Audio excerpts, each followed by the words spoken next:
Di hari pernikahanku, calon istriku datang dengan gaun merah darah. Aku marah, sampai ia membisikkan sebuah rahasia mengerikan di balik warnanya. Ternyata, pernikahan kami adalah awal dari sebuah balas dendam. Yuk absen dulu dari mana aja kalian nonton. Jangan lupa like dan subscribe ya biar kita bisa bongkar misterinya bareng-bareng. Langit Surakarta pagi itu berwarna biru cemerlang, seolah ikut merestui hari besar seorang Kavin Narendra. Dari jendela kamar hotel di lantai tertinggi, ia bisa melihat keramaian kota yang perlahan menggeliat. Namun pikirannya hanya tertuju pada satu hal. Beberapa jam dari sekarang, Jeta Amira akan resmi menjadi istrinya. Kavin membetulkan dasi kupu-kupu di kerah kemejanya. Senyum tak kunjung lepas dari bibirnya. Sebagai seorang arsitek, hidupnya dibangun di atas pondasi logika, presisi, dan perencanaan yang matang. Setiap proyek, setiap garis desain, setiap pemilihan material, semuanya harus terukur. Namun, cinta yang ia rasakan untuk Jeta adalah anomali yang paling indah. Cinta mereka tidak terencana. Ia hadir begitu saja, laksana cahaya fajar yang merembes masuk melalui celah-celah hatinya yang selama ini tertutup rapat. Ia bertemu Jeta setahun yang lalu di sebuah pameran seni. Saat itu, Kavin sedang mengamati sebuah lukisan abstrak dengan kening berkerut, mencoba menerjemahkan makna di balik sapuan cat yang berantakan. Tiba-tiba, suara lembut di sampingnya berkata, "Lukisan ini bukan untuk dipahami, tapi untuk dirasakan." Seperti kesedihan yang tak punya nama. Kavin menoleh dan dunianya berhenti berputar. Di sana berdiri Zeta, dengan mata teduh yang seolah menyimpan kebijaksanaan berkali-kali lipat dari usianya. Sejak saat itu, percakapan mereka mengalir tanpa henti. Jeta adalah seorang desainer grafis lepas, seorang seniman dengan jiwa yang tenang dan pemikiran yang tajam. Ia adalah antitesis dari dunia Kavin yang kaku dan penuh perhitungan. Jeta adalah warna di atas kanvas abu-abunya. "Sudah siap, jagoan ayah." Suara bariton ayahnya, Pak Wijoyo, membuyarkan lamunannya. Pria paruh baya itu masuk ke kamar, gagah dalam setelan beskap berwarna gelap. Senyum bangga terukir di wajahnya. "Hampir, yah," jawab Kavin, merasakan gelombang kehangatan. "Ingat, nak," kata ibunya yang menyusul di belakang, sibuk merapikan lipatan kecil di bahu jas Kavin. "Hari ini semua mata tertuju padamu, pada kita. Keluarga Narendra selalu menjaga citra. Jangan sampai ada yang kurang." Kavin mengangguk paham. Pernikahan ini bukan hanya penyatuan dua insan, tapi juga aliansi dua keluarga terpandang. Keluarga Zeta, meskipun tidak sekaya keluarganya, memiliki garis keturunan yang dihormati di kota itu. Semuanya terasa sempurna, seperti sebuah bangunan dengan desain yang sans fail. Hartono juga sudah tiba di bawah. Dia antusias sekali ingin melihat keponakan kesayangannya ini menikah. Tambah ayahnya, merujuk pada Hartono Adidharma, kolega bisnis seniornya yang sudah Kavin anggap seperti paman sendiri. Pak Hartono adalah sosok yang ia hormati, seorang mentor yang sering memberinya nasihat-nasihat bijak dalam merintis karir. Getaran di ponselnya menampilkan sebuah pesan singkat. Dari Jetaku, aku siap. Sampai bertemu di altar, calon suamiku. Kavin tersenyum semakin lebar. Rasa gugup yang tadi sedikit menyelinap kini lenyap, digantikan oleh gelombang euforia yang murni. Ia menatap pantulan dirinya di cermin. Seorang pria yang memiliki segalanya, karir yang cemerlang, keluarga yang suportif, dan seorang wanita yang ia cintai lebih dari apapun. Hari ini adalah puncak dari semua kebahagiaannya. Tidak ada satu hal pun di dunia ini yang bisa merusaknya. Setidaknya, itulah yang ia pikirkan. Ballroom hotel telah disulap menjadi sebuah taman surga duniawi. Ribuan tangkai mawar putih dan lili Casablanca dirangkai menjadi pilar-pilar anggun, menjuntai dari langit-langit kristal yang berkilauan. Aroma wangi bunga berpadu dengan alunan musik gamelan yang lembut, menciptakan suasana sakral dan megah. Para tamu, yang merupakan creme de la creme masyarakat Surakarta, duduk dengan tenang di kursi-kursi berbalut kain satin putih. Kavin berdiri di depan meja ijab kabul, di samping penghulu dan ayahnya. Jantungnya berdebar kencang, Sebuah ritme yang mengiringi setiap detik penantiannya. Gigih, sahabatnya sejak kuliah yang menjadi pendampingnya, menepuk bahunya pelan. Tenang, Finn.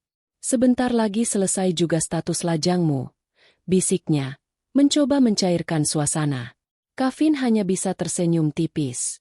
Matanya tak lepas dari pintu utama ballroom yang masih tertutup rapat. Di balik pintu itulah Zeta menunggunya.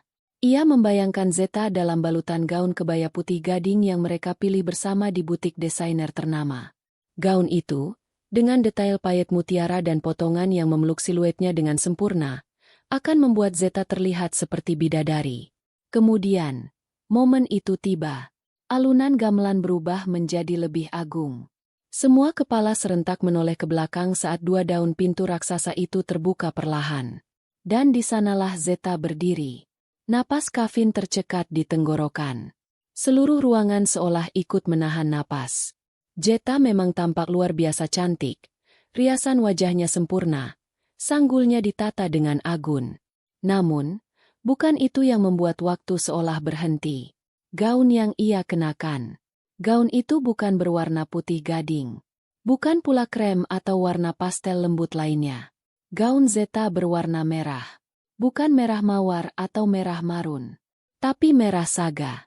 Warna merah pekat yang menyala, tajam, dan begitu kontras dengan dekorasi serba putih di sekelilingnya. Warna yang lebih identik dengan perayaan Imlek atau sebuah pernyataan berani, bukan untuk sebuah prosesi ijab kabul yang hikmat dalam adat Jawa. Bisik-bisik mulai terdengar, merambat dari satu baris kursi ke baris lainnya seperti api kecil yang menjalar di rumput kering. Kevin bisa merasakan tatapan ratusan pasang mata tertuju padanya, meminta penjelasan yang ia sendiri tidak miliki. Ia melirik ke arah orang tuanya. Wajah ibunya pucat pasi. Bibirnya terkatup rapat menahan amarah dan malu. Ayahnya tampak mengeras. Rahangnya terkatup erat. Dunia Kevin yang tadinya terasa begitu kokoh mulai bergetar. Apa ini? Lelucon? Sebuah kesalahan fatal dari pihak desainer? Atau sebuah pesan? Zeta mulai berjalan perlahan menyusuri karpet bunga. Diapit oleh kedua orang tuanya yang juga tampak bingung dan canggung. Tatapan Zeta lurus tertuju pada Kevin. Di matanya, Kevin tidak melihat adanya penyesalan atau rasa bersalah. Yang ia lihat adalah sesuatu yang lain, sesuatu yang lebih dalam dan lebih kelam, sebuah tekad yang membara. Ia tiba di hadapan Kevin. Aroma parfum melatinya yang biasa menenangkan kini terasa menyesakkan. Kevin menatapnya, mencoba mencari jawaban di sorot matanya. Namun yang ia dapatkan hanyalah sebuah permohonan diam agar ia percaya. Prosesi ijab kabul berjalan seperti dalam mimpi buruk. Suara Kevin terdengar asing di telinganya sendiri saat ia mengucapkan janji suci itu dengan satu tarikan napas. Kata, sah. Dari para saksi menggema di ruangan yang terasa begitu dingin. Mereka kini resmi menjadi suami istri. Namun alih-alih merasakan kebahagiaan, yang bergemuruh di dada Kevin hanyalah badai kebingungan, kekecewaan, dan sebersit amarah yang mulai membesar. Di tengah lautan kepalsuan itu, Zeta, istrinya, berdiri di sampingnya. Seorang wanita yang beberapa menit lalu ia yakini sebagai belahan jiwanya, kini terasa seperti orang asing yang paling misterius. Dan gaun itu terasa seperti sebuah deklarasi. Tapi deklarasi untuk apa? Begitu penghulu menutup doa dan secara resmi mempersilakan mereka menerima ucapan selamat, Kevin bergerak cepat. Ia mengabaikan antrean para tamu VIP yang mulai terbentuk. Ia harus tahu. Sekarang juga. Permisi sebentar.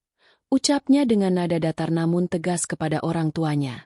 Sebelum ada yang sempat bereaksi, ia meraih pergelangan tangan Zeta. Genggamannya erat. Tidak lagi selembut biasanya. Ia bisa merasakan Zeta sedikit terkesiap. Namun tidak melawan. Ia menarik istrinya, menjauhi panggung pelaminan. Melewati barisan tamu yang menatap mereka dengan penuh tanda tanya, dan menuju sebuah pintu di sisi ballroom yang menghubungkan ke ruang transit staff. Ia membuka pintu, mendorong Zeta masuk dengan lembut namun tanpa kompromi, lalu menutupnya di belakang mereka. Suara riuh rendah dari ballroom langsung teredam, digantikan oleh keheningan yang memekakan. Ruangan itu kecil, hanya berisi beberapa kursi dan meja, dengan aroma kopi yang samar-samar. Kevin melepaskan genggamannya. Ia berjalan mondar-mandir beberapa langkah, mencoba menyusun kata-kata di tengah kekacauan pikirannya. Gaun merah Zeta tampak semakin menyala di bawah cahaya lampu ruangan yang temaram. "Jelaskan, Deta." "Sekarang," desis Kevin. Suaranya rendah, bergetar karena emosi yang tertahan. Ia tidak berteriak. Teriakan adalah untuk orang yang kehilangan kendali. Saat ini, ia hanya ingin logika. Ia ingin penjelasan yang masuk akal atas mimpi buruk yang sedang terjadi. Zeta tidak langsung menjawab. Ia berdiri diam, punggungnya tegak. Tangannya terkepal di sisi tubuhnya, seolah mengumpulkan kekuatan. Ia menatap Kevin, dan untuk pertama kalinya sejak ia muncul di pintu ballroom, Kevin melihat matanya berkaca-kaca. Namun, air mata itu tidak jatuh. "Aku tahu kamu marah, Kevin. Aku tahu kamu bingung dan terluka," ucapnya pelan. Suaranya serak. "Dan kamu berhak atas semua itu. Aku tidak butuh pengakuanmu, Zeta. Aku butuh alasan." Kevin meninggikan suaranya 1 oktav. Tak mampu lagi menahannya. "Kau mempermalukan aku. Kau mempermalukan keluargaku. Di hari pernikahan kita. Untuk apa? Untuk pernyataan fashion yang konyol." Bukannya menjawab, Zeta justru berjalan mendekati sebuah jendela tinggi yang tertutup tirai beludru tebal. Dengan tangan sedikit gemetar, ia menyingkap sedikit tirai itu, menciptakan celah kecil untuk melihat ke arah ballroom. Panggung pelaminan terlihat jelas dari sana. Orang tua mereka sedang mencoba tersenyum canggung kepada para tamu, sementara Pak Hartono Adidharma berdiri di dekat mereka, tampak berbicara dengan ayahnya dengan raut wajah prihatin. "Lihat dia, Kevin," bisik Zeta. Kevin mengerutkan kening. Tidak mengerti. "Lihat siapa?" "Lihat Hartono," ulang Zeta. Suaranya kini mengandung nada getir. "Lihat pamanmu yang terhormat itu." "Apa yang kamu lihat?" Kevin mendekat dan mengintip dari celah tirai. Ia melihat pria yang sama yang selalu ia kenal. Seorang pengusaha sukses, seorang figur ayah, seorang pria dermawan yang citranya tanpa celah. "Aku melihat Pak Hartono, kolega ayah, mentorku. Ada apa dengannya?" Zeta menggeleng pelan. Ia melepaskan tirai dan berbalik menghadap Kevin sepenuhnya. Cahaya dari celah jendela menyorot separuh wajahnya, menciptakan bayangan yang membuat ekspresinya sulit dibaca. "Kamu melihat seorang pria terhormat," katanya dengan suara yang nyaris tak terdengar. "Sementara aku melihat pembunuh ayahku." Waktu seolah membeku di dalam ruangan kecil itu. Kata-kata Zeta menggantung di udara, terasa berat dan tidak nyata. "Pembunuh." Kevin mengulang kata itu, lebih seperti bisikan pada dirinya sendiri. Otaknya menolak untuk memproses informasi tersebut. Ini pasti semacam metafora. Zeta pasti sedang bermain-main dengan kiasan. "Apa maksudmu, Zeta?" "Ayahmu meninggal karena kecelakaan kerja di pabriknya." "Semua orang tahu itu," kata Kevin, mencoba berpegang pada fakta yang selama ini ia yakini. Zeta tersenyum, tetapi senyum itu tidak mencapai matanya. Itu adalah senyum paling pahit yang pernah Kevin lihat. Itu cerita yang ditulis oleh pemenangnya, Kevin. Cerita yang ditulis oleh Hartono Adidharma setelah dia berhasil menyingkirkan rekannya dan mengambil alih perusahaan kami. Kevin menggelengkan kepalanya. Tidak mungkin. Pak Hartono tidak akan melakukan itu. Dia apa? Potong Zeta. Nadanya menjadi tajam. Dermawan? Bijaksana? Seorang panutan? Itu topeng yang ia pakai, Kevin. Topeng yang ia poles selama 15 tahun agar tidak ada yang melihat monster di baliknya. Dengan gerakan yang telah ia latih ribuan kali dalam benaknya, Zeta merogoh sebuah saku tersembunyi di bagian dalam gaunnya. Ia mengeluarkan selembar kertas yang telah menguning dan terlipat rapi. Ia membukanya dengan hati-hati dan menyerahkannya pada Kevin. "Bacalah." Tangan Kevin sedikit gemetar saat menerima kertas itu. Itu adalah fotokopian dari sebuah halaman buku harian. Tulisannya adalah tulisan tangan gaya lama yang rapi. Ia mengenali nama di bagian atas halaman. Amran Wijoyo, nama ayah Zeta. Tanggalnya tercatat sehari sebelum kecelakaan nahas itu terjadi. 21 April 2010. Aku semakin curiga pada Hartono. Ada beberapa transaksi janggal ke rekening pemasok fiktif. Laporan keuangan yang ia tunjukkan padaku terasa terlalu bersih. Besok aku akan bicara empat mata dengannya setelah inspeksi mesin baru itu selesai. Aku juga akan meminta auditor independen untuk memeriksa semuanya minggu depan. Sesuatu di sini terasa sangat salah. Aku punya firasat buruk, seolah sedang berjalan di atas jembatan yang rapuh. Semoga Tuhan melindungiku dan keluargaku.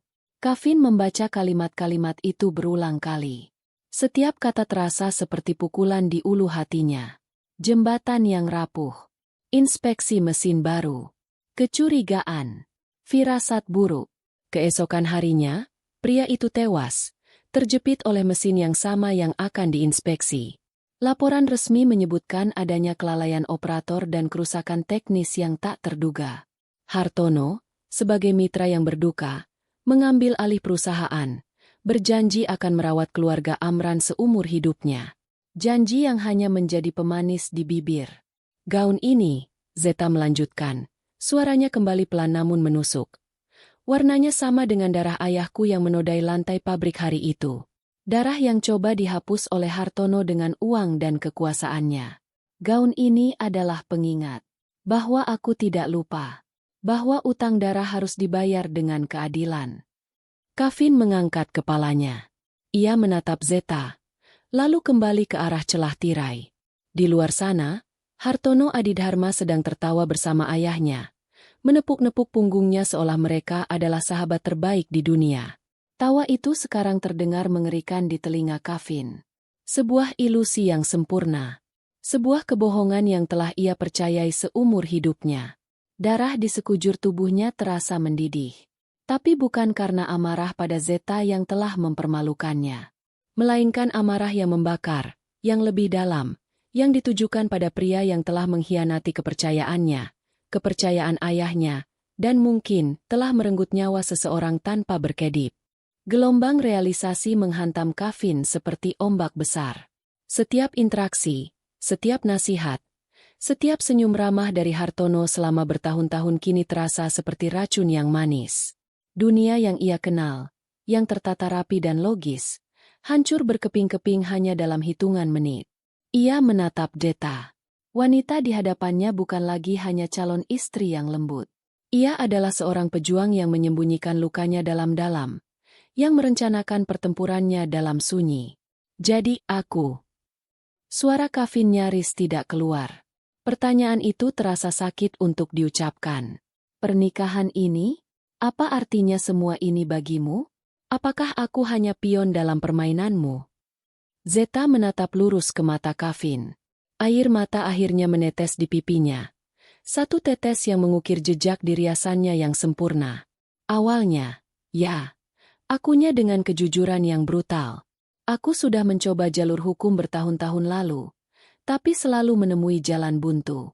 Hartono terlalu licin, terlalu berkuasa. Aku sadar satu-satunya cara untuk menjatuhkannya adalah dari dalam. Dan kamu adalah jalanku untuk masuk. Menikah denganmu adalah satu-satunya cara agar aku bisa cukup dekat untuk menemukan bukti yang tak terbantahkan. Hati Kevin mencelos. Ia adalah sebuah alat, sebuah sarana. Tapi, lanjut Zeta cepat, seolah bisa membaca kehancuran di mata Kevin. Ia melangkah maju dan meraih tangan Kevin. Tangannya dingin. Aku tidak pernah merencanakan satu hal, Kevin. Aku tidak berencana untuk benar-benar jatuh cinta padamu. Suaranya melembut, dipenuhi getaran yang tulus. Setiap tawa kita, setiap percakapan kita sampai larut malam, setiap kali kamu menatapku seolah aku adalah satu-satunya wanita di dunia, semua itu nyata bagiku. Aku terjebak dalam rencanaku sendiri. Aku mencintaimu, Kevin. Begitu dalam. Sampai aku merasa menjadi pengkhianat terbesar karena telah menyeretmu ke dalam neraka ini. Pengakuan itu mengubah segalanya. Rasa sakit karena dimanfaatkan perlahan terkikis. digantikan oleh pemahaman yang rumit. Mereka berdua adalah korban dari orang yang sama. Gaun merah ini adalah pertaruhan terakhirku, bisik Zeta. Ini adalah pesan untuk Hartono, untuk membuatnya tahu bahwa aku datang untuknya. Tapi ini juga ujian untukmu. Sebuah ujian yang sangat tidak adil. Aku tahu. Ia menghela napas panjang. Tatapannya memohon. Sekarang kamu tahu semuanya. Pilihan ada di tanganmu. Kamu bisa membuka pintu itu, menyeretku keluar di depan semua orang, dan membatalkan pernikahan ini. Kamu bisa melindungi nama baik keluargamu dan monster itu. Aku akan mengerti. Ia berhenti sejenak. Matanya mengunci mata Kevin. Atau, kamu bisa berdiri di sampingku. Pernikahan ini bisa menjadi akhir dari segalanya, atau menjadi awal dari perjuangan kita untuk mendapatkan keadilan bagi ayahku. Tepat saat itu, gagang pintu bergerak. Terdengar ketukan panik dari luar. Kevin, Deta, apa yang kalian lakukan di dalam? Para tamu menunggu. Itu suara ibunya. Terdengar panik dan marah. Kevin memiliki waktu kurang dari 5 detik untuk memutuskan. Ia bisa memilih jalan yang aman, kembali ke dunianya yang nyaman dan teratur, meskipun kini ia tahu dunianya dibangun di atas kebohongan. Atau, ia bisa melangkah ke dalam dunia Zeta yang penuh bahaya, di mana satu-satunya kepastian adalah ketidakpastian. Ia menatap wajah Zeta yang tegang, yang basah oleh air mata namun matanya menyiratkan harapan yang begitu besar. Ia melihat kembali ke celah tirai, pada wajah Hartono Adidharma yang tersenyum puas. Dalam satu tarikan napas, Kevin merapikan kembali dasi kupu-kupunya yang sedikit miring. Ia mengulurkan tangan dan dengan lembut menghapus air mata di pipi Zeta.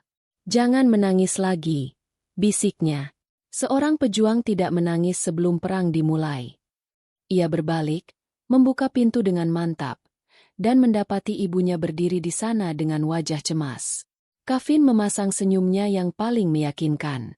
Maaf, Bu, katanya dengan tenang. Zeta hanya sedikit gugup. Semuanya baik-baik saja sekarang. Mari kita temui tamu kita. Ia mengulurkan tangannya pada Zeta. Bukan lagi tarikan paksa, melainkan sebuah undangan. Sebuah janji. Zeta menyambutnya. Jari jemari mereka bertautan. Bersama-sama, mereka melangkah keluar dari ruangan kecil itu, kembali ke ballroom yang gemerlap, bukan lagi sebagai pengantin yang sedang merayakan cinta, tetapi sebagai dua sekutu yang baru saja mendeklarasikan sebuah perang rahasia. Saat Kevin dan Zeta melangkah kembali ke ballroom, bergandengan tangan, suasana riuh seketika mereda. Ratusan pasang mata menatap mereka, dan bisik-bisik yang tadinya terdengar seperti dengungan lebah kini lenyap di telan keheningan yang canggung. Mereka adalah pusat perhatian, bukan sebagai pasangan pengantin yang berbahagia, melainkan sebagai anomali, sebuah teka-teki yang belum terpecahkan.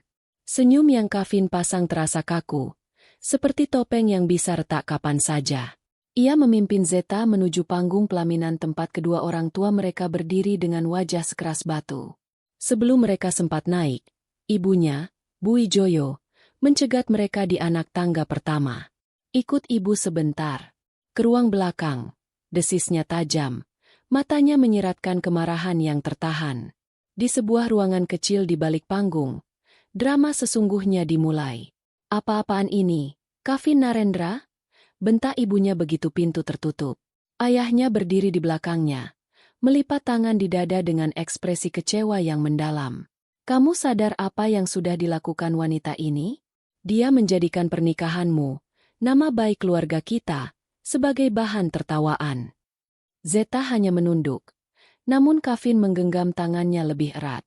Ini adalah pertempuran pertama mereka, dan ia tidak akan membiarkan Zeta menghadapinya sendirian.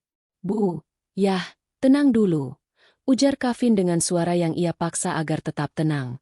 Ini tidak seperti yang terlihat. Tidak seperti yang terlihat? Sela ibunya. Semua orang melihat istrimu memakai gaun merah menyala di acara ijab kabul.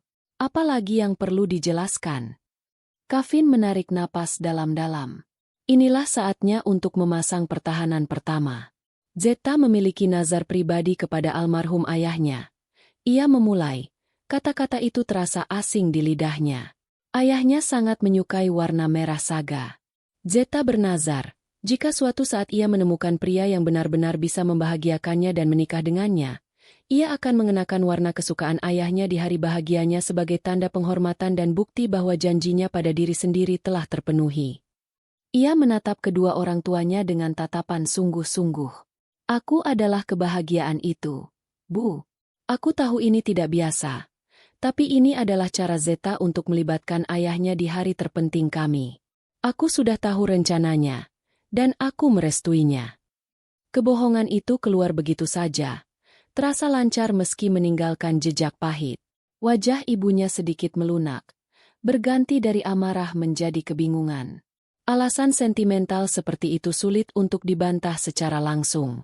Ayahnya menghela napas panjang, tampak sedikit lebih lega meski keraguan masih terpancar jelas.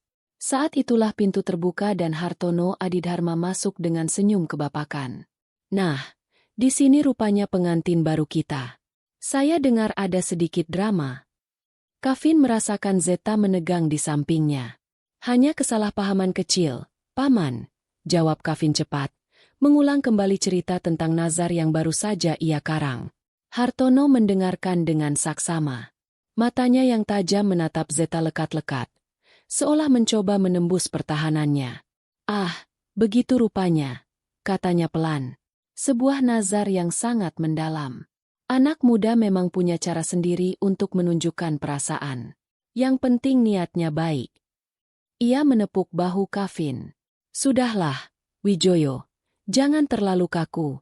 Mari kita kembali. Kasihan para tamu. Kata-katanya terdengar suportif, namun tatapannya pada Zeta mengandung sesuatu yang lain. Sebuah kilat analisis yang dingin. Ia sedang mengukur, menimbang, mencari tahu apakah gaun merah itu benar-benar hanya sebuah nazar, atau sebuah bendera perang yang baru saja dikibarkan. Sisa acara resepsi terasa seperti pertunjukan sirkus yang melelahkan. Kavin dan Zeta harus tersenyum selama berjam-jam, menyalami ratusan tamu, dan berpose untuk foto yang tak terhitung jumlahnya. Namun, di balik semua itu, mereka adalah satu kesatuan. Sebuah lirikan singkat, sebuah remasan lembut di pinggang, sebuah anggukan kecil. Mereka saling memberi kekuatan dalam bahasa isyarat yang hanya mereka berdua mengerti. Ketika mereka akhirnya duduk di dalam mobil yang akan membawa mereka ke hotel, semua topeng itu luruh. Kavin menyandarkan kepalanya di kursi, memejamkan mata. Zeta melepaskan hiasan kepala yang berat dari sanggulnya. Tahap pertama selesai, bisik Zeta. Suaranya terdengar lelah. Tidak, sahut Kavin, membuka matanya dan menatap Zeta. Tahap pertama baru saja dimulai. Suite bulan madu di hotel itu adalah definisi dari romantisme. Kelopak mawar ditebar di atas spray sutra, sebotol sampanye dingin menunggu di dalam ember perak, dan alunan musik jazz yang lembut mengalun dari pengeras suara tersembunyi. Pemandangan kerlip lampu kota Solo dari jendela setinggi langit-langit seharusnya menjadi latar yang sempurna untuk malam pertama sepasang suami istri. Namun, bagi Kavin dan Zeta, semua itu hanyalah dekorasi panggung yang ironis. Mereka mengabaikan semua kemewahan itu. Kavin langsung melonggarkan dasinya dan menggulung lengan kemejanya. Zeta, dengan gerakan yang efisien, mulai melepaskan satu persatu peniti dari sanggulnya yang rumit, membiarkan rambut hitam panjangnya tergerai di punggung. Gaun merah itu ia lepas dan gantung dengan hati-hati di lemari, seolah itu adalah seragam perang yang harus dijaga baik-baik.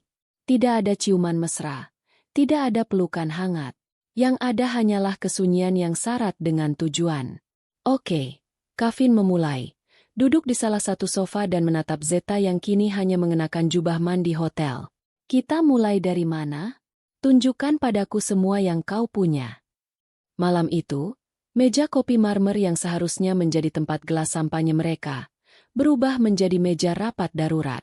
Zeta mengeluarkan semua amunisinya. Fotokopian halaman buku harian ayahnya, beberapa catatan lama tentang keuangan perusahaan yang berhasil ia temukan di gudang rumahnya, dan denah kasar pabrik yang digambar tangan oleh ayahnya. Mereka membedah setiap kata dalam buku harian itu. Transaksi janggal, pemasok fiktif, inspeksi mesin. Tiga frasa itu menjadi tiang pancang penyelidikan mereka.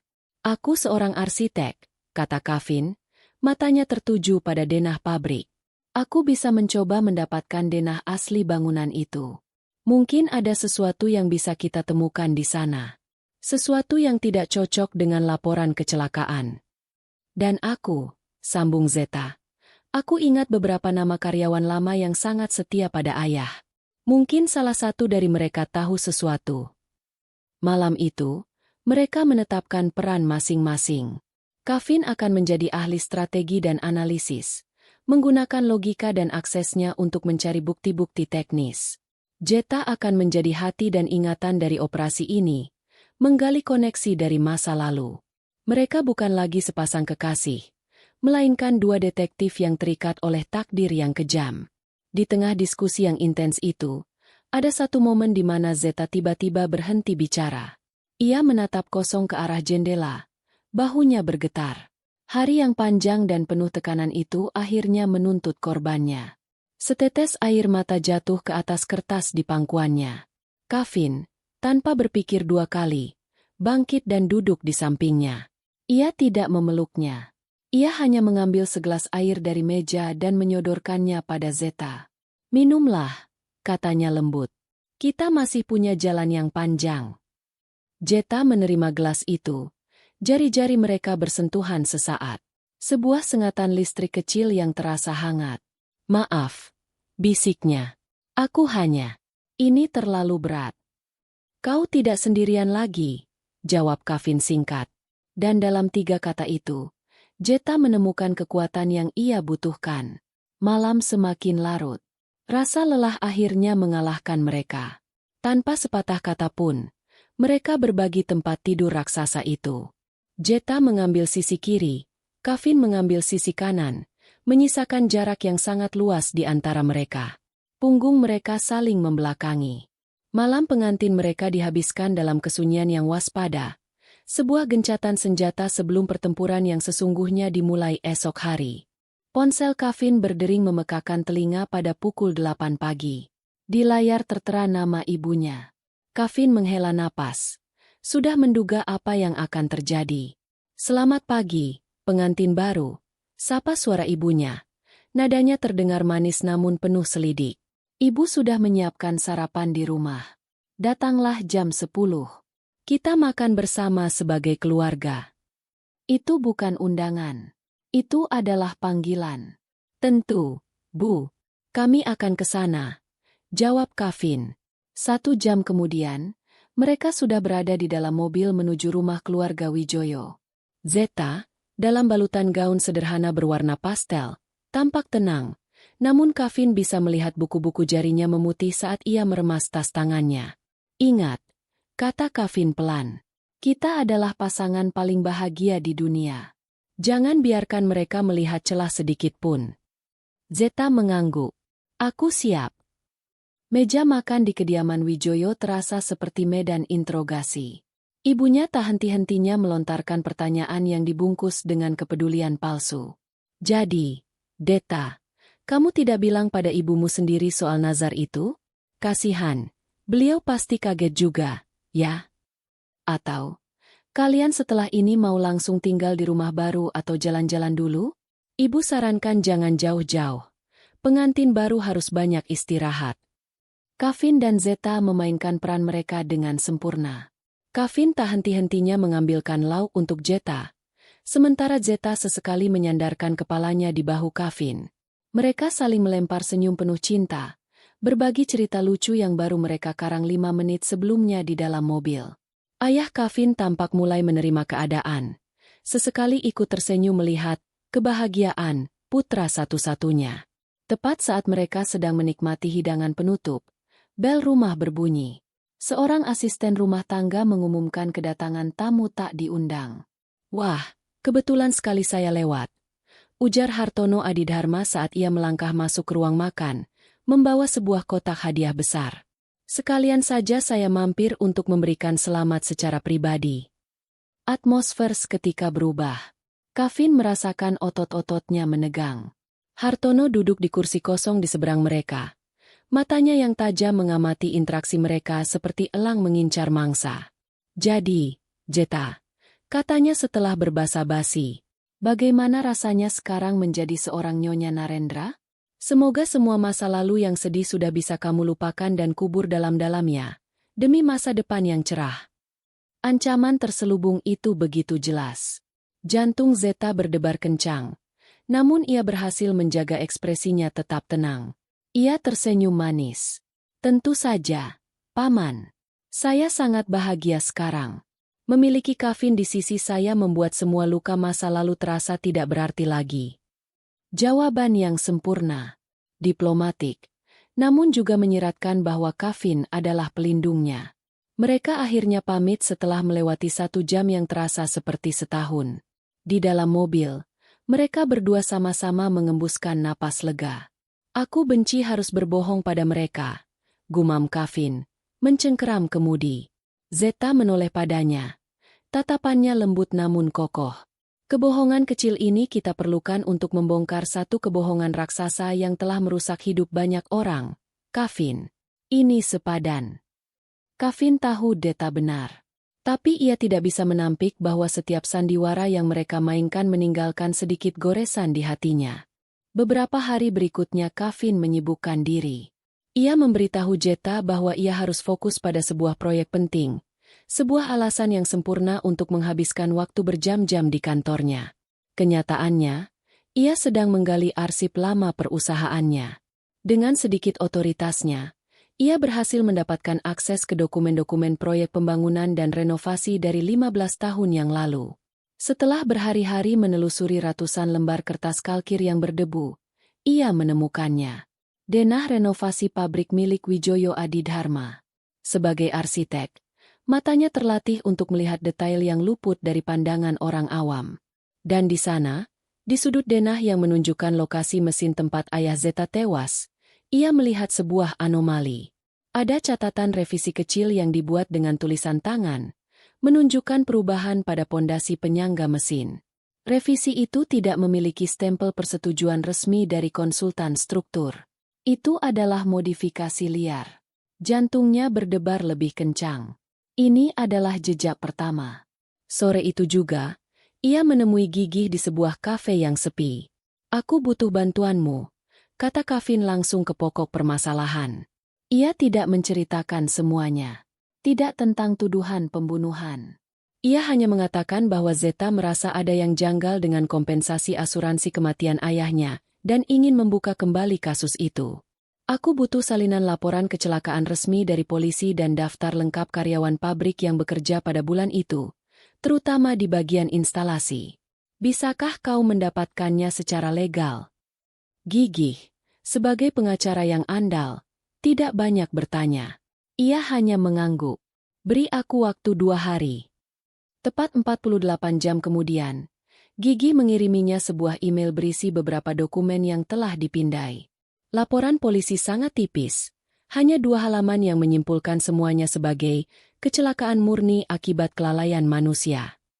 Namun, lampiran daftar karyawan adalah tambang emas yang Kafin cari. Ia dan Zeta duduk berdampingan di depan laptop malam itu, menelusuri ratusan nama. Zeta tiba-tiba menunjuk satu nama. "Aku ingat orang ini," katanya pelan. "Pak Parno. Dia mandor proyek yang paling dipercaya ayah." Kafin membaca keterangan di samping nama itu. Parno Subekti.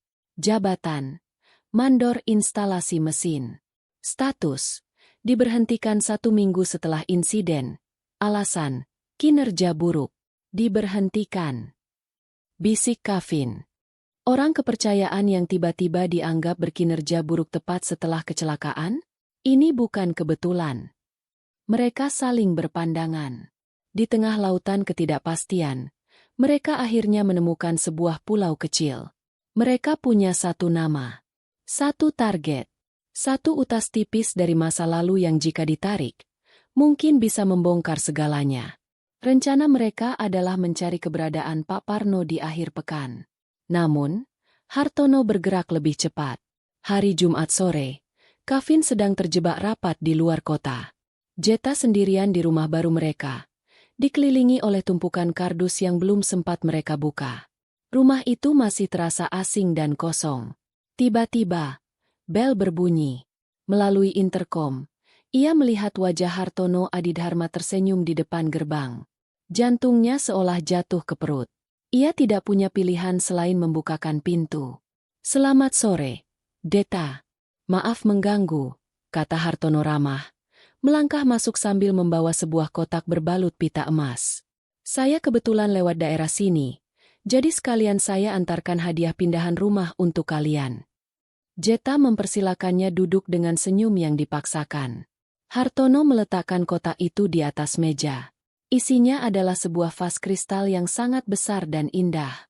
"Kristal ini dari Ceko," kata Hartono, jemarinya mengelus permukaan vas yang licin. "Sangat indah, bukan? Tapi juga sangat rapuh. Kalau tidak hati-hati, bisa pecah berkeping-keping dan melukai siapa saja yang ada di dekatnya." Jeta hanya diam, namun ia mengerti pesan di balik kata-kata itu. Hartono memandang sekeliling ruangan yang masih berantakan. "Kalian punya banyak pekerjaan rumah. Membangun rumah tangga itu seperti ini, pelan-pelan. Yang penting adalah fokus pada masa depan. Jangan biarkan barang-barang lama dari masa lalu yang sudah tidak berguna memenuhi rumah baru kalian.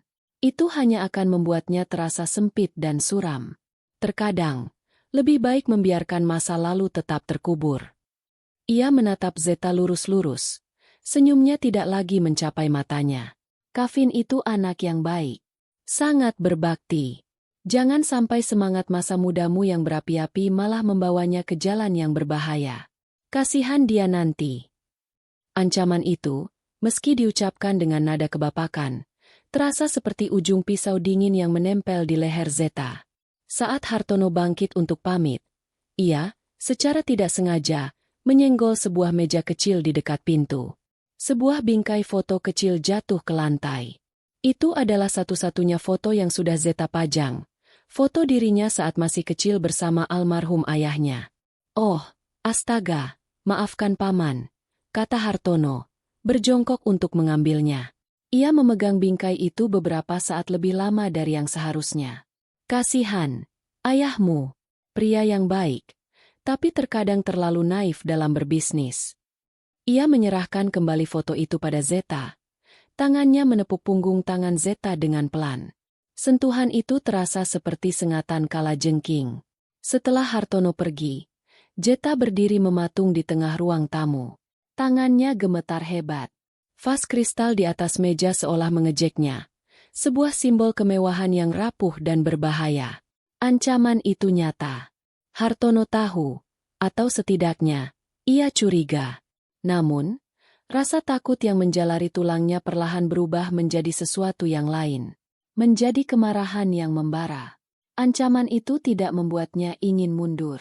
Sebaliknya, itu justru meyakinkannya bahwa ia berada di jalan yang benar. Ketika Kavin pulang malam itu dan menemukan Zeta duduk dalam gelap, ia langsung tahu sesuatu telah terjadi. Setelah Zeta menceritakan semuanya, Kavin tidak mengatakan apa-apa. Ia hanya berjalan ke arah Zeta, berlutut di hadapannya, dan mengambil kedua tangannya. "Sekarang," kata Kavin dengan suara rendah dan mantap, "ini bukan lagi hanya tentang keadilan untuk ayahmu. Ini tentang kelangsungan hidup kita." Gigih, dengan efisiensinya sebagai seorang pengacara, tidak memerlukan waktu lama. Melalui penelusuran data kependudukan dan catatan pajak lama, ia berhasil melacak alamat terakhir Parno Subekti. Pria itu tidak lagi tinggal di Surakarta. Beberapa bulan setelah pemecatannya, ia pindah bersama keluarganya ke sebuah desa kecil di pinggiran Klaten, seolah sengaja ingin ditelan bumi dan menghapus jejaknya. "Hati-hati, Vin," pesan Gigih melalui telepon. Orang yang bersembunyi biasanya punya alasan kuat untuk tidak mau ditemukan. Sabtu pagi, Kavin dan Zeta memulai perjalanan mereka. Jalanan kota yang ramai perlahan berganti menjadi hamparan sawah hijau yang membentang luas. Perjalanan dalam keheningan itu memberi mereka ruang untuk berpikir. Ini bukan lagi sekadar perjalanan mencari saksi. Ini adalah ziarah ke masa lalu yang terkubur, sebuah upaya untuk menggali kembali kebenaran dari tanah yang coba diratakan oleh waktu dan ketakutan. Bagaimana jika dia menolak bicara? Tanya Zeta pelan, memecah kesunyian. Kita coba, jawab Kevin singkat. Tangannya menggenggam kemudi dengan mantap. Hanya itu yang bisa kita lakukan. Mereka menemukan rumah Pak Parno di ujung sebuah jalan desa yang sempit. Rumah itu sederhana, terbuat dari dinding bata yang belum diplester sepenuhnya, dengan sebuah warung kecil di bagian depannya yang menjual aneka kebutuhan sehari-hari. Seorang pria paruh baya dengan rambut yang mulai memutih dan garis-garis kelelahan yang dalam di wajahnya sedang melayani seorang pembeli. Zeta menarik napas dalam-dalam sebelum turun dari mobil. Pak Parno, sapanya lembut. Pria itu menoleh. Awalnya tatapannya biasa saja, namun ketika matanya tertuju pada Zeta, ada kilat pengenalan di sana, diikuti oleh gelombang kepanikan yang tak bisa disembunyikan. Wajahnya seketika pucat pasi. Saya Zeta Amira. Lanjut Zeta. Putri dari almarhum Bapak Amran Wijoyo. Nama itu seperti sebuah mantra kutukan. Pak Parno mundur selangkah. Tangannya gemetar hingga beberapa bungkus kerupuk di rak di belakangnya ikut bergetar. Saya tidak kenal. Gagapnya. Matanya bergerak liar seolah mencari jalan untuk kabur. Pak, kami hanya ingin bertanya beberapa hal. Kevin menimpali dengan tenang. Tentang kecelakaan 15 tahun yang lalu. Saya tidak tahu apa-apa. Sergah Pak Parno. Suaranya meninggi. Itu sudah lama sekali. Semuanya sudah selesai. Tolong, jangan ganggu hidup saya lagi. Ia bergegas masuk ke dalam rumah, membanting pintu kayu di depan wajah mereka. Terdengar suara grendel yang dikunci dari dalam. Kevin dan Zeta berdiri terpaku dalam keheningan. Penolakan yang begitu keras dan penuh ketakutan itu justru menjadi sebuah konfirmasi. Kembali di dalam mobil, Zeta menatap rumah sederhana itu dengan pandangan sedih. Dia ketakutan setengah mati. Ya, sahut Kevin, menyalakan mesin mobil. Dan orang yang begitu ketakutan adalah orang yang sedang menyembunyikan sesuatu yang sangat besar. Upaya pertama mereka memang gagal, tapi perjalanan ini tidak sia-sia. Mereka kini tahu pasti, mereka sedang menggali di tempat yang tepat. Hartono Adidharma adalah seorang predator bisnis yang sabar. Ia tidak akan menyerang secara membabi buta. Ia akan menunggu, mengamati, lalu melumpuhkan lawannya dari titik terlemah. Kunjungan Kevin dan Zeta ke Klaten rupanya tidak luput dari pengawasannya. 2 hari kemudian, Kevin dipanggil ayahnya untuk rapat darurat di kantor pusat PT Wijoyo Kencana. Kevin merasakan firasat buruk saat melihat wajah ayahnya yang muram dan para direksi lain yang tampak tegang. Izin pembangunan untuk proyek resort kita di Tawangmangu tiba-tiba dibekukan oleh pemerintah daerah. Kata Pak Wijoyo langsung ke pokok permasalahan. Suaranya berat menahan amarah. Lalu pagi ini, investor utama kita dari Jakarta menelepon. Mereka menarik seluruh dananya. Proyek miliaran rupiah ini terancam mangkrak. Kevin terdiam. Ia tahu ini bukan kebetulan.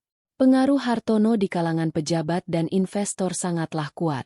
Ini adalah cara Hartono mengirimkan pesan. Ayah sudah bicara dengan Hartono, lanjut Pak Wijoyo. Tatapannya kini menyorot tajam ke arah Kevin. Dia bilang dia mendengar desas-desus yang tidak enak. Desas-desus bahwa kamu dan istrimu sedang sibuk mengorek-ngorek masa lalu yang tidak perlu. Apa benar itu, Kevin? Seluruh mata di ruang rapat kini tertuju padanya. Ia merasa seperti seorang terdakwa. Kami hanya mencoba membereskan beberapa urusan warisan dari almarhum ayah Zeta. Yah, jawab Kevin, memilih kata-katanya dengan hati-hati. Warisan. Ayahnya menggebrak meja pelan. Cukup untuk membuat semua orang terlonjak. Omong kosong apa ini? Sejak kamu menikah dengan wanita itu, semua jadi berantakan. Sadarlah, Kevin. Ini bukan lagi hanya tentang urusan pribadimu. Ini menyangkut nasib perusahaan, nasib ratusan karyawan yang bergantung pada kita. Ayahnya menghela napas, mencoba mengendalikan emosinya. Ayah tidak tahu apa masalahmu. Tapi hentikan sekarang juga. Minta maaflah pada Hartono jika perlu. Jangan korbankan semua yang sudah kita bangun hanya karena nostalgia istrimu. Kata-kata itu menghantam Kevin lebih keras dari tamparan. Ia dihadapkan pada pilihan yang mustahil, keadilan untuk Zeta atau kelangsungan hidup perusahaan keluarganya. Untuk pertama kalinya, ia merasakan betapa besar harga yang harus dibayar untuk sebuah kebenaran. Ia meninggalkan ruang rapat dengan langkah gontai dan hati yang berat. Serangan Hartono telah berhasil mengenai sasarannya. Kevin pulang ke rumah dengan beban yang seolah menekan pundaknya hingga ia sulit bernapas. Ia tidak bisa menyembunyikan kekalutan di wajahnya. Zeta, yang sedang menata beberapa buku di rak, langsung menyadarinya. "Ada apa, Kevin?" tanyanya cemas. Kevin menceritakan semuanya. Pertemuannya dengan sang ayah, proyek yang terancam bangkrut, tuduhan bahwa Zeta adalah pembawa masalah. Ia menumpahkan semua kekalutan dan dilema yang ia rasakan. Setelah ia selesai bicara, Zeta menatapnya dengan mata berkaca-kaca. "Ini semua salahku," bisiknya. Suaranya bergetar oleh rasa bersalah. "Seharusnya aku tidak menyeretmu ke dalam masalah ini. Kamu menanggung beban ini karena aku." Kevin menatap istrinya. Di saat seperti ini, ia tidak melihat seorang pejuang tangguh, melainkan seorang wanita yang memikul duka selama 15 tahun dan kini merasa bersalah karena telah membaginya. "Tidak," sahut Kevin. Suaranya mantap. Ia mendekat dan meraih kedua tangan Zeta. "Ini bukan salahmu. Saat aku memutuskan untuk membukakan pintu itu di hari pernikahan kita, saat itu juga masalahmu menjadi masalahku. Ini adalah pilihan kita." Penegasan itu seolah meruntuhkan dinding terakhir di antara mereka. Selama ini, mereka adalah sekutu yang bekerja sama demi satu tujuan. Namun malam itu, di tengah badai yang diciptakan Hartono, mereka menemukan sesuatu yang lebih dalam. Zeta tak bisa lagi menahan air matanya. Ia menangis tanpa suara, bukan karena sedih, tapi karena terharu. Karena untuk pertama kalinya dalam waktu yang sangat lama, ia tidak merasa sendirian dalam perjuangannya. Kevin menariknya ke dalam pelukan. Pelukan yang hangat dan protektif, yang mengatakan lebih dari 1000 kata. "Aku takut, Kevin," isak Zeta di dadanya. "Aku takut gagal. Aku takut kehilanganmu. Kita hadapi bersama," bisik Kevin di rambutnya. Mereka berdiam diri dalam posisi itu untuk waktu yang lama. Kekacauan di luar sana seolah tidak ada artinya lagi. Di dalam keheningan rumah mereka, yang ada hanyalah dua jiwa yang menemukan perlindungan pada satu sama lain. Kevin melepaskan pelukannya perlahan. Tangannya menangkup wajah Zeta. Ia menyeka sisa air mata di pipinya dengan ibu jarinya. Dan di sanalah, di tengah keheningan yang syarat makna, Kevin menundukkan kepalanya dan mencium bibir Zeta. Itu bukan ciuman penuh gairah seperti yang seharusnya terjadi pada malam pengantin. Ciuman itu lembut, ragu-ragu pada awalnya, lalu menjadi lebih dalam. Itu adalah ciuman yang menyalurkan semua emosi yang tak terucap. Rasa sakit, ketakutan, keteguhan hati, dan sebuah perasaan baru yang tumbuh di antara puing-puing rahasia, cinta yang tulus. Malam itu, untuk pertama kalinya, jarak di antara mereka di atas ranjang lenyap sepenuhnya. Mereka tidak hanya berbagi tempat tidur, tapi juga berbagi kerapuhan dan harapan, terlelap dalam pelukan satu sama lain, siap menghadapi apapun yang akan datang esok hari, bersama-sama. Strategi baru dibutuhkan untuk mendekati Pak Parno. Tekanan dan konfrontasi langsung hanya akan membuatnya semakin menutup diri. "Kita tidak bisa mendobrak pintu bentengnya," kata Zeta pada Kevin suatu pagi. "Kita harus menemukan kunci untuk membuka gerbangnya dari dalam. Dan kuncinya mungkin bukan dia, tapi istrinya." Rencana pun disusun. Zeta mencari tahu kebiasaan Bu Parno dari tetangga sekitar. Ia mengetahui bahwa setiap hari Rabu, Bu Parno selalu pergi ke pasar desa. Zeta pergi ke sana, berpura-pura sebagai pembeli biasa. Ia mendekati Bu Parno di lapak penjual sayur, memulai percakapan ringan tentang harga cabai, lalu perlahan mengarahkannya ke topik lain. Ia tidak memperkenalkan diri sebagai seorang investigator. Ia memperkenalkan diri sebagai Zeta, putri dari almarhum Pak Amran yang dulu bekerja bersama Pak Parno. Ia tidak bicara tentang kecelakaan atau konspirasi. Ia bicara tentang kerinduannya pada sang ayah, Tentang bagaimana ia hanya ingin menemukan kedamaian dengan mengetahui hari-hari terakhir ayahnya. Ia menyentuh hati Bu Parno, dari seorang wanita ke wanita lain, dari seorang anak yang kehilangan ayah kepada seorang istri yang ia yakini menyimpan rahasia suaminya. Bu Parno goyah. Minggu berikutnya, ia menelepon Zeta menggunakan telepon umum. "Suami saya tidak bisa tidur nyenyak selama 15 tahun, Mbak," katanya dengan suara bergetar.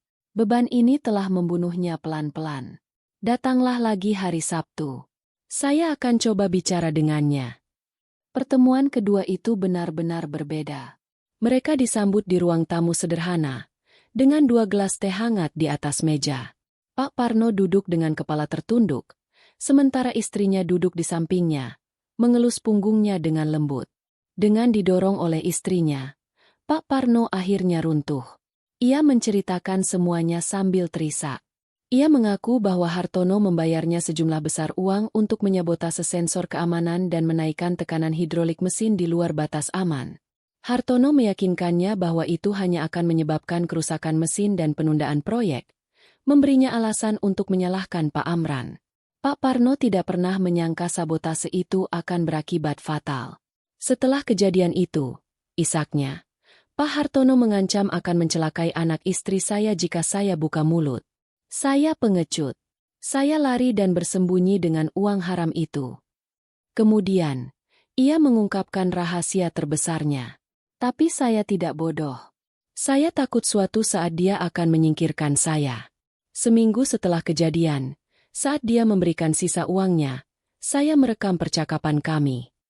Ia bangkit dan mengambil sebuah kaleng biskuit tua dari atas lemari. Dari dalamnya, ia mengeluarkan sebuah bungkusan kain. Di dalam kain itu tergeletak sebuah kaset tape berukuran mikro. "Di sini rekamannya," katanya, menyerahkan kaset itu pada Kavin. Suara ancamannya. Pengakuannya bahwa semuanya sudah diatur. "Saya menyimpannya selama ini sebagai jaminan hidup saya." Kavin dan Zeta memegang kaset kecil itu. Benda itu terasa sangat berat di tangan mereka. Setelah 15 tahun terkubur, mereka akhirnya menemukan senjata pamungkasnya.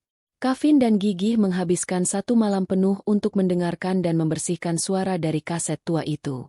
Hasilnya sungguh mengejutkan. Suara Hartono terdengar jelas, dingin dan tanpa ampun, saat ia memerintahkan Pak Parno untuk tutup mulut selamanya.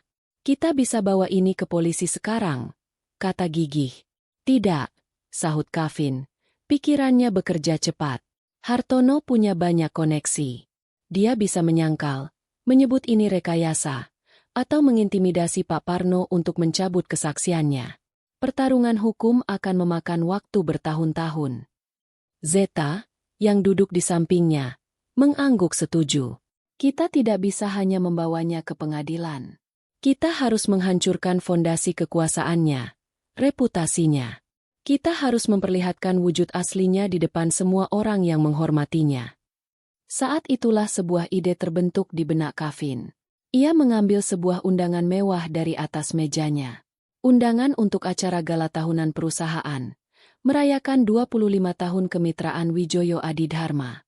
Acara sosialita terbesar di kota itu. Panggung yang sempurna. "Disinilah kita akan melakukannya," kata Kavin. Rencana mereka berani dan sangat berisiko. Pertama, umpan. Di tengah acara gala, Zeta akan mendekati Hartono secara pribadi, di tempat yang agak sepi. Ia akan memberitahunya bahwa mereka memiliki rekaman pengakuan Pak Parno. Ini untuk membuatnya panik.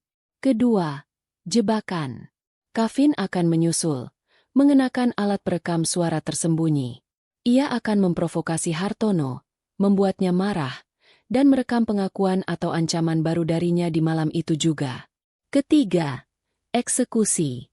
Gigih akan berada di ruang kontrol audiovisual ballroom bersama tim teknis yang bisa ia percaya. Begitu Kavin memberikan sinyal, Gigih akan meretas sistem dan memutar kedua rekaman. Rekaman lama dari Pak Parno dan rekaman baru dari Kavin, melalui pengeras suara utama ballroom, disiarkan ke ratusan tamu terhormat. Itu adalah pertaruhan dengan 1 kali lemparan dadu. Jika berhasil, Hartono akan hancur seketika. Jika gagal, Mereka tidak hanya akan dipermalukan, tetapi juga akan menghadapi pembalasan Hartono yang tak terbayangkan. Malam sebelum acara, Kevin dan Zeta berdiri di balkon menatap undangan berwarna emas itu. Di tempat kemitraan mereka lahir, bisik Zeta, matanya memantulkan cahaya kota. Di sanalah kita akan menguburnya. Panggung telah disiapkan. Para pemain sudah mengambil posisi. Tirai untuk babak terakhir akan segera dibuka. Grand Ballroom Hotel Mahameru, tempat yang sama di mana beberapa bulan lalu pernikahan mereka digelar dalam balutan skandal, malam ini kembali bermandikan cahaya kemewahan. Ratusan tokoh penting Surakarta berkumpul untuk merayakan 25 tahun kemitraan Wijoyo Adidharma. Aroma parfum mahal berbaur dengan alunan musik orkestra, menciptakan ilusi kesempurnaan dan kekuasaan. Di kamar mereka, beberapa jam sebelum acara, Kevin dan Zeta bersiap dalam keheningan yang tegang. Zeta mengenakan gaun malam berwarna biru safir yang memukau. Namun di dadanya tersemat sebuah bros delima berwarna merah darah. Sebuah pengingat akan sumpahnya. Sebuah tanda bagi musuhnya. Kevin, yang sudah rapi dalam tuxedo hitamnya, dengan hati-hati memasang alat perekam suara seukuran kancing di balik kerah kemejanya. Jari-jarinya terasa dingin. Ini bukan lagi sekadar menghadiri pesta. Mereka akan berjalan masuk ke dalam sarang singa. Kau yakin siap? Tanya Kevin pelan, menatap pantulan Zeta di cermin. Zeta berbalik, menatapnya dengan sorot mata yang mantap. Aku sudah menunggu saat ini selama 15 tahun. Kevin, aku tidak pernah lebih siap dari ini. Saat mereka tiba di ballroom, semua mata tertuju pada mereka. Pasangan pengantin yang dulu menghebohkan kota dengan gaun merahnya, kini tampak serasi dan berwibawa. Mereka memasang topeng mereka sekali lagi, menebar senyum, menyalami kerabat, dan berbasa-basi. Orang tua Kevin, sebagai tuan rumah, menyambut mereka dengan bangga, sama sekali tidak menyadari bahwa putra dan menantu mereka adalah dalang dari badai yang akan segera mengamuk. Di seberang ruangan, Hartono Adidharma berdiri di puncak dunianya. Dikelilingi para penjilat, ia tertawa dan menerima ucapan selamat, berjemur dalam cahaya kekaguman. Saat matanya bertemu dengan mata Kevin, ia tersenyum tipis. Senyum congkak seorang pemenang yang merasa tak tersentuh. Kevin mencari sosok gigih. Sahabatnya itu berdiri di dekat bar, berpura-pura menikmati minuman sambil mengawasi pintu menuju ruang kontrol audiovisual. Gigih menangkap tatapan Kevin dan memberinya sebuah anggukan kecil yang nyaris tak terlihat. Semua sudah di posisi. Seorang pembawa acara naik ke atas panggung. Suaranya yang meriah membelah keramaian. Dan hadirin sekalian, sesaat lagi kita akan mendengarkan pidato dari dua pilar bisnis kota ini, Bapak Wijoyo dan Bapak Hartono Adidharma. Jantung Kevin berdebar kencang. Waktunya telah tiba. Zeta meremas tangannya satu kali. Sebuah suntikan kekuatan terakhir, lalu melepaskannya. Dengan langkah anggun yang tak goyah, ia mulai berjalan membelah kerumunan, menuju sang singa. Zeta menemukan Hartono di dekat teras yang menghadap ke taman hotel, sedikit menjauh dari pusat keramaian. Pria itu sedang menyesap segelas wine, tampak sangat menikmati pestanya. Zeta mendekat dengan senyum tenang di wajahnya, sebuah ketenangan yang justru membuat Hartono waspada. Selamat malam, Paman. Selamat atas perayaan 25 tahun kemitraannya. Sapa Zeta, suaranya lembut. Ah, Zeta. Terima kasih, jawab Hartono, matanya menilainya dari atas ke bawah. Kau tampak cantik malam ini. Bros yang menarik. Ia melirik bros delima itu dengan tatapan mengejek. Hanya kenang-kenangan kecil, balas Zeta, tak terpengaruh. Ia berhenti sejenak, lalu melanjutkan dengan nada percakapan biasa. Oh ya, beberapa hari yang lalu saya tidak sengaja bertemu dengan seorang teman lama almarhum ayah. Mungkin Paman masih ingat. Namanya Parno Subekti. Dia titip salam. Senyum di wajah Hartono sedikit menegang. Gelas wine di tangannya berhenti bergerak. Parno? Ulangnya, mencoba terdengar acuh tak acuh. Tentu. Karyawan lama. Saya hampir lupa namanya. Benarkah? Zeta memiringkan kepalanya sedikit. Padahal sepertinya dia tidak pernah melupakan paman. Dia bahkan menitipkan sesuatu untuk saya. Sebuah souvenir dari masa lalu. Bentuknya kecil, sebuah kaset tape. Kali ini, ketenangan Hartono benar-benar retak. Wajahnya mengeras. Ia meletakkan gelasnya dengan kasar di atas meja di dekatnya. "Dengar, anak manis," desisnya. Suaranya rendah dan berbahaya. "Sebaiknya kau tidak bermain-main dengan api yang tidak bisa kau padamkan." Ia maju selangkah dan mencengkeram lengan Zeta. Cengkeramannya kuat dan menyakitkan. "Aku sudah peringatkan kau baik-baik. Umpan telah dimakan." Tepat pada saat itu, Kevin muncul dari balik kerumunan. "Malam, Paman," sapanya dengan nada dingin. "Sepertinya ada masalah di sini? Kenapa Paman memegang tangan istri saya seperti itu?" Kevin menempatkan dirinya di antara Hartono dan Zeta, secara halus melepaskan cengkeraman pria itu dari lengan istrinya. Dengan gerakan yang tak kentara, ia menyentuh kancing di kerahnya, mengaktifkan alat perekam. Jebakan sudah terpasang. Teras yang temaram itu seketika menjadi panggung konfrontasi mereka. Hartono mundur selangkah, mencoba memulihkan citra dirinya yang berwibawa. "Kevin, kebetulan sekali kau di sini," katanya. Suaranya kembali tenang namun penuh ancaman. "Nasihati istrimu ini." Dia mulai bicara ngawur tentang hal-hal yang sudah lama terkubur. "Saya rasa saya mengerti apa yang dia bicarakan," balas Kevin datar. "Kami sudah mendengar rekamannya, Paman." Suara Paman terdengar sangat jelas saat mengancam Pak Parno. Hartono tertawa. Tawa yang kering dan mengerikan. "Rekaman? Kau pikir secuil benda tua dari zaman dinosaurus itu bisa melawanku?" Egonya yang terluka kini mengambil alih. Topengnya mulai luruh sepenuhnya. "Aku sudah mengubur ayah gadis ini 15 tahun yang lalu, dan kalau perlu, aku bisa mengubur kalian berdua di sampingnya." Zeta tersentak. Namun Kevin tetap tenang, membiarkan Hartono terus bicara, membiarkannya menggali kuburnya sendiri. "Parno itu hanyalah pion bodoh," lanjut Hartono. Matanya menyala-nyala karena amarah. "Dan kau, Kevin, kau ternyata lebih bodoh lagi. Kau mengorbankan warisan keluargamu, masa depanmu, hanya untuk sebuah balas dendam murahan yang sentimental ini. Kau mengecewakan ayahmu." "Jadi Paman mengakuinya?" tekan Kevin, suaranya setajam pisau. "Semua yang terjadi pada ayah Zeta, kecelakaan itu, semua adalah perbuatan Paman." Hartono, yang kini benar-benar dibutakan oleh amarah dan kesombongannya, menyeringai. "Mengaku? Kenapa tidak? Memangnya kalian bisa apa?" ejeknya. "Amran terlalu naif dan lurus. Dia menghalangi jalanku. Dan sekarang, kalian berdua melakukan hal yang sama. Kalian tidak akan pernah bisa menang melawanku." Kevin menatap mata pria yang pernah ia hormati itu. Tidak ada lagi keraguan. Yang ada hanyalah kepastian yang dingin. Ia mengangkat tangannya dan dengan gerakan santai, membetulkan dasi kupu-kupunya. Di seberang ballroom, mata gigih yang awas menangkap sinyal itu. Ia mengangguk pada timnya. Waktunya pertunjukan. Di atas panggung utama, Pak Wijoyo sedang berada di puncak pidatonya. "Dan oleh karena itu, saya ingin mengajak kita semua untuk mengangkat gelas bagi sahabat dan mitra saya selama 25 tahun, seorang visioner, Hartono Adidharma." Tepat saat tepuk tangan mulai bergemuruh, sistem suara di ballroom mengeluarkan suara melengking yang memekakan telinga. Lampu-lampu panggung berkedip-kedip lalu meredup. Musik orkestra berhenti. Para tamu saling berpandangan bingung. Kemudian, keheningan itu dipecahkan oleh sebuah suara.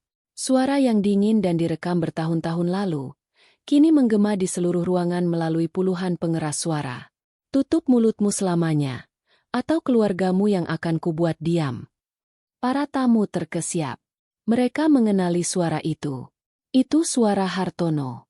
Sebelum mereka sempat pulih dari keterkejutan, audio berganti.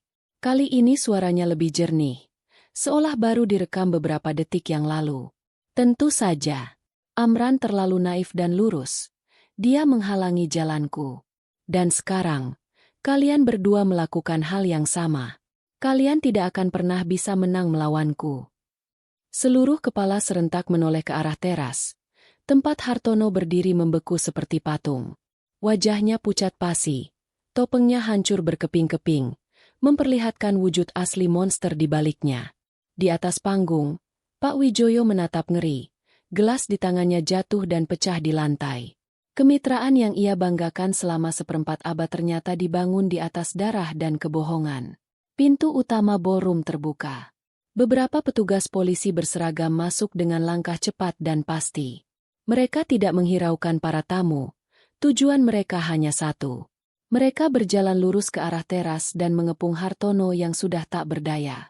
Melihat borgol terpasang di pergelangan tangan pria yang telah menghancurkan keluarganya, kekuatan Zeta seolah habis. Ia terisak dan jatuh ke dalam pelukan Kavin. Bukan tangis kesedihan, melainkan tangis kelegaan yang telah ia pendam selama 15 tahun. Perangnya telah usai. Kavin memeluknya erat, melindunginya dari kilatan lampu kamera para jurnalis yang entah bagaimana sudah berada di sana. Ia menatap ayahnya yang masih terpaku di atas panggung. Mata mereka bertemu. Di sana tidak ada amarah.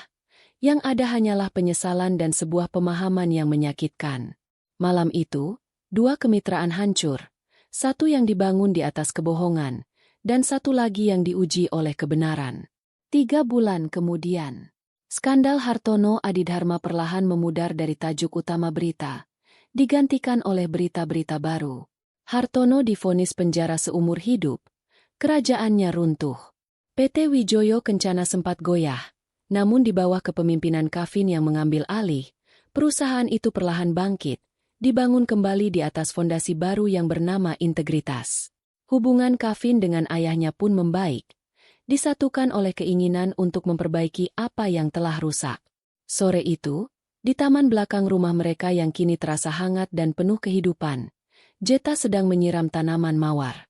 Ketenangan telah kembali ke wajahnya, menggantikan jejak duka yang dulu selalu ada.